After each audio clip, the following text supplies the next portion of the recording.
लक्ष्मण ने एक दिन भगवान राम से पूछा कि भैया, हम लोग 12 बरसों से वनवास काट रहे हैं, जंगल में घूम रहे हैं, जिसमें अनेक ऋषि मिले, ब्रह्मज्ञानी, तत्वज्ञानी, आत्मज्ञानी, जिन्होंने अपने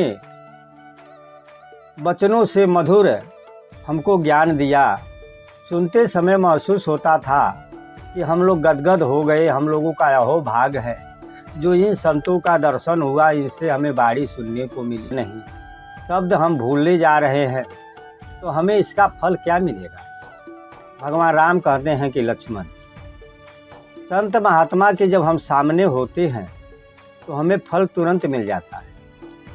अब उनकी वाणी, उनकी शब्द भले याद न हो, इसकी कोई बात नहीं है, लेकिन हम जब सन्मुख होते हैं तभी उनका, हमें जो संतों की महिमा किए।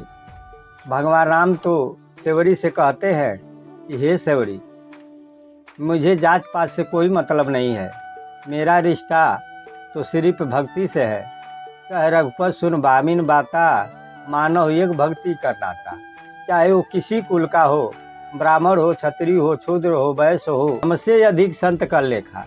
कहते हैं कि हे सेवरी, मेरा कहा हुआ बात झूठ हो सकता है, मेरा कहा हुआ बात विफल हो सकता है, लेकिन संतों का कहा हुआ बात झूठ नहीं होगा, उनको विफल नहीं होगा, और उनका लाखों लाख धन्यवाद है। आइए इसी के साथ हम अपनी वाणी को समाप्त करते हैं।